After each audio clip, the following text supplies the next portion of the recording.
दाह संस्कार भी किया जाता है। ऐसी मान्यता है कि मणिकर्णिका घाट पर अंतिम संस्कार करने से सीधे स्वर्ग की प्राप्ति होती है और इसीलिए इसे मोक्षदायिनी घाट भी कहते हैं। कार्तिक पूर्णिमा को देव दिवाली के रूप में मनाए जाने के पीछे जो कथा है वो इस प्रकार है।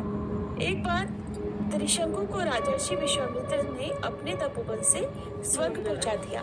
देवतागण इससे उद्विग्न हो गए और त्रिशंकु को देवता ने भगा दिया।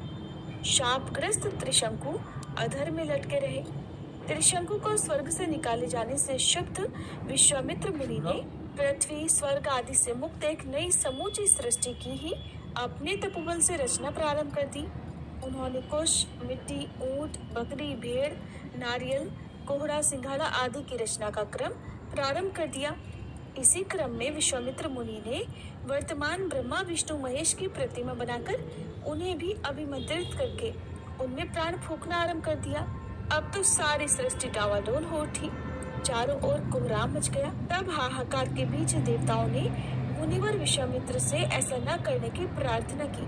तब महर्षि प्रसन्न हो गए और उन्होंने नई सृष्टि की रचना का अपना संकल्प वापस ले लिया। देवताओं और ऋषि मुनियों में प्रसन्नता की लहर दौड़ गई। पृथ्वी, स्वर्ग, पाताल सभी जगह इस अवसर पर दीपावली मनाई गई। यही अवसर अब देव दिवाली के रूप में जाना जाता है। कार्तिक मास में चिड़ा चिड़ी की कहानी सुनी जाती है, जो कि कार्तिक पूर्णिमा के अगले दिन यानी पड़वा को पढ़ते या सुनते हैं। इस दिन आटे के चिड़ा चिड़ी बनाकर घर के बीचों बीच रखने के बाद उन्हें वस्त्र पहनाते हैं। घर के सभी कमरों में घर का सारा सामान रखते हैं और चिड़ा चिड़ी को खील, बताशे और लड्डू का भोग लगाते हैं। इस दिन खिचड़ी बनाकर घी और आम के अचार के साथ ठाकुर जी को भोग लगाकर खुद भी प्रसाद ग्रहण करते हैं और खिचड़ी की सामग्री का दान मंदिर में भी देते हैं। जिन लोगों का अपना घर नहीं है और घर खरीदने की आपकी इच्छा हो, किसी कारण से आप घर नहीं खरीद पा रहे हो या आपका मकान बनने वाला हो, तो आपको चिड़ा चिड़ी की इस कहानी को आज जरूर सुनना चाहिए। ऐसा माना जाता है कि ये कहानी सुनने से मकान बहुत जल्दी बन जाता है, या जो इच्छा आपकी है, मकान जिस तरह का मकान आपको चाहिए वो इच्छा भी आपकी जल्दी पूरी हो जाती है।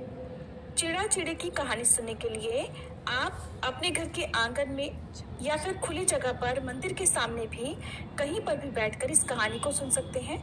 कहानी सुनने से पहले आपको आटे से चौक बोरकर एक मकान का आकृति बनानी होती है। मकान की आकृति आप जिस तरह से भी मकान की आपकी इच्छा है, आपके सपने हैं, जितने कमरे आप चाहते हैं उस तरह से आप एक मकान की आकृति बना लीजिए। छोटा या फिर बड़ा